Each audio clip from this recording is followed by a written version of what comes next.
नमस्कार किसान भाइयों, मेरा नाम है संदीप और मैं क्लास इंडिया कंपनी में ऐसा प्रोडक्ट मैनेजर काम करता हूँ। मेरे पीछे जो आपको ये मशीन दिखाई दे रही है, इसका नाम है क्लास लाइनर 2700, जो कि एक रेक मशीन है। बेलर को चलाने से पहले धान के पराली को इकट्ठा करने के लिए, उसकी लाइन में बनाने के लिए इस मशीन का इस्तेमाल होता है। अभी तक इंडियन बेलिंग इंडस्ट्री के अंदर सभी कॉन्ट्रैक्टर भाई, सभी किसान भाई मेजॉरिटी समय सिंगल रोटर लाइनर इस्तेमाल करते थे, जिसमें कि ये केवल ये जो यहाँ वाला पोर्शन आपको दिखाई दे रहा है, ये इतना होता था।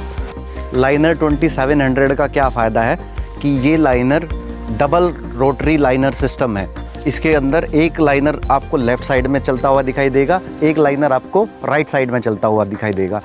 लेफ़्ट वाला इधर के हिस्से का पराली उठा करके बीच की तरफ फेंकेगा और उधर वाला उधर के हिस्से की उठा करके बीच की तरफ फेंकेगा। तो दोनों तरफ से पराली इकट्ठा करके ये बीच में एक लाइन बनाते हुए चलेगा।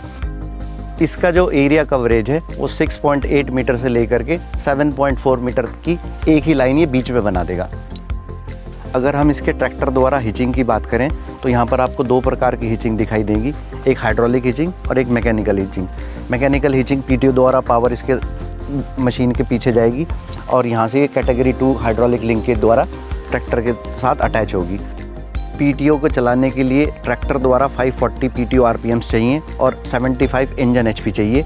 और ये पीटीओ से आप ये देखेंगे, पीटीओ शाफ्ट के द्वारा ये पावर ड्राइव यहाँ से दो हिस्सों में अलग अलग चली गई है। एक ड्राइव उधर चली गई है लाइनर के लिए और एक ड्राइव इधर लाइनर के लिए चली गई है। दोनों ही रोटर्स को रोड और फील्ड मूवमेंट के लिए ऊपर और नीचे उठाने के लिए ट्रैक्टर द्वारा ये हाइड्रोलिक कनेक्शन यहाँ से कनेक्ट किया जाएगा, ताकि सिलेंडर को पावर जा करके वो रोटर्स को ऊपर उठा सके और बाय वर्च्यू ऑफ ग्रेविटी वो नीचे गिर सकें। ये सिंगल एक्टिंग ऑक्सिलरी की इसमें ज़रूरत पड़ेगी। और हाइड्रोलिक हिचिंग जो आप देख रहे हैं, चूँकि इसका एरिया 7.4 मीटर के आसपास है, तो हम इसको सड़क पे इसी अवस्था में नहीं चला सकते। तो सड़क की अवस्था में चलाने के लिए हम इनको ऊपर की तरफ ऐसे फोल्ड कर देते हैं ताकि सड़क पे मशीन चल सके। और उसके लिए यहाँ पर ये हाइड्रोलिक जैक्स आप यहाँ देख रहे होंगे, इसके लिए हाइड्रोलिक हिचिंग की ज़रूरत पड़ती है।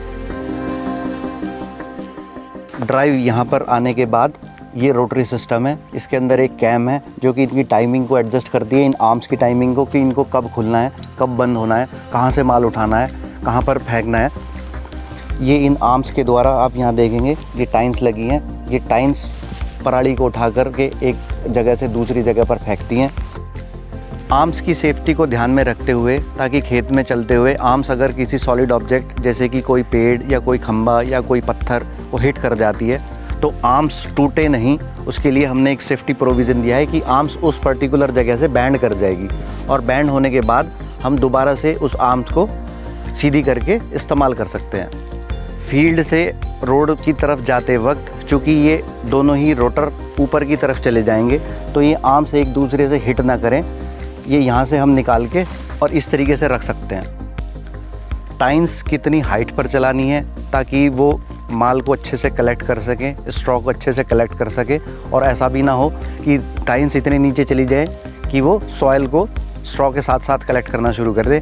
तो वो हाइट एडजस्ट करने के लिए पूरे रोटर को हम यहाँ से मैनुअली एडजस्ट कर सकते हैं, इसको इस तरीके से घुमा के और इसको इस तरीके से घुमा के।